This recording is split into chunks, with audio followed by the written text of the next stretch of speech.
कि हम लोग समाजवादी पार्टी की घोषणा पत्र में हम लोगों ने कुछ बातें लिखी थी, क्योंकि हम सरकार में नहीं आए हैं, इसे हम सुझाव के रूप में सरकार को बता सकते हैं।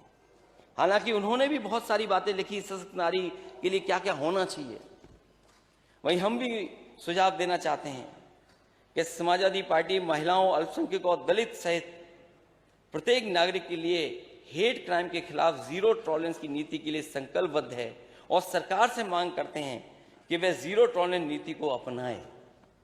हालांकि जीरो टॉलरेंस की नीति के बारे में सरकार कहती है, लेकिन कैसे इसको हम लागू कर सकें उस दिशा में मैं समझता हूं सरकार जरूर काम करेगी।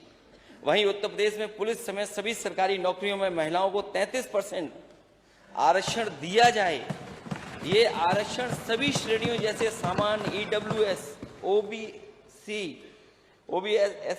SC और ST के लिए भी लागू किया जाए।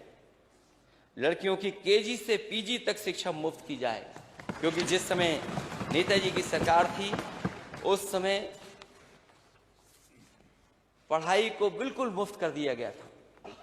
हमें उम्मीद है कि आज जब हम महिलाओं के सवालों पर चर्चा कर रहे हैं तो ये पढ़ाई भी पूरी की पूरी मुफ्त होनी चाहिए। और मुझे याद है कि एक बार मैं यहाँ पर एक अखबार के कार्यक्रम में जब मैं गया तो मैं जिन लोगों का सम्मान कर रहा था उसमें नौजवान वो टॉपर था, 12th क्लास के टॉपर्स का मैं सम्मान कर रहा था।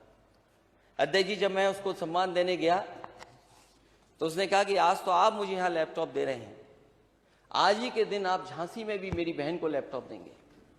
और मुझे याद है मैंने बच्चे से पूछा कि कभी तुम हेलीकॉप्टर में बैठे थे? उसने बच्चे ने मना कर दिया कि मैं हेलीकॉप्टर में कभी नहीं बैठा। मैं जब अपने घर आ गया लौट करके तो अचानक मेरा ख्याल आया कि क्यों नहीं मैं इसको लेकर के संग जाऊं, और उस 12th टॉपर के बच्चे को मैं अपने साथ लेकर के गया। उसकी बहन को जहां हम लोग लैपटॉप दे रहे थे उस बहन को भी मैंने लैपटॉप दिया।